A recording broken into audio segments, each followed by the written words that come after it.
আগামী রমজান না, আগামী রমজান শুধু না, আগামী প্রথম রমজান, আগামী অনেক রমজান আসবে।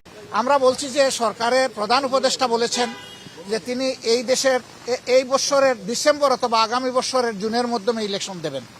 আমরা তার কমিটমেন্টে তিনি ঠিক আছেন এটা দেখতে চাই। আর আমাদের ভিউ হচ্ছে যে এটা রমজানের আগেই শেষ হয়ে যাওয়া দরকার। তারা লেবার রাইটস নিয়ে কথা বলেছেন, আমরা এই সবগুলা বিষয়ে তাদের সাথে কনভারসেশন করেছি। এর পাশাপাশি আমরা তাদেরকে অনুরোধ করেছি যে আমাদের দেশ এখন একটা ক্রিটিক্যাল জাংচারে আছে, একটা ক্রুশিয়াল টাইম পাস করছে। এই সময় আমেরিকার পক্ষ থেকে 37% যে ট্যারিফ ইম্পোজ করা হয়েছে এটা যেন তারা পুনর্বিবেচনা করেন, এবং আমরা অনুরোধ করেছি আমাদের এই অনুরোধ তারা যেন পৌঁছে দেন। আমরা জানি ইতিমধ্যে আমাদের সরকারের পক্ষ থেকে একই অনুরোধ ফরমাল চিঠির মাধ্যমে জানানো হয়েছে। আমরা আশা করি যে তারা এইটুকু উপলব্ধি করে আমাদেরকে সহযোগিতা করবেন।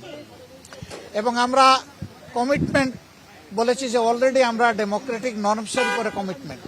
আমরা আমাদের দলের ভিতরে গণতন্ত্র চর্চা করি এবং আমরা একই গণতন্ত্রের চর্চা করতে চাই।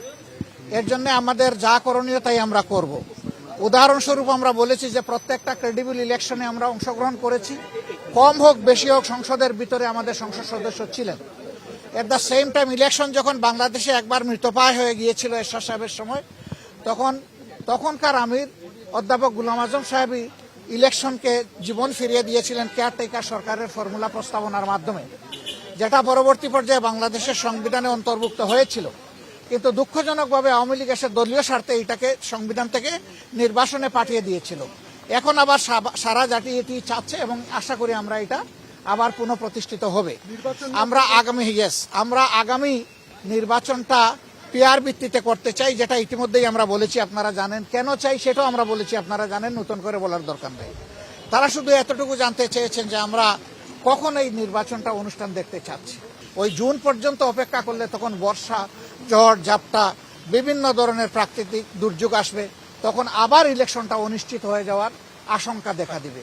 আমরা এই জন্য চাচ্ছি ওই আশঙ্কার আগেই, রমজানের আগে যাতে এটা হয়ে যায়, আমরা সেইটা আমাদের মত। আমরা বলেছি যে এরকম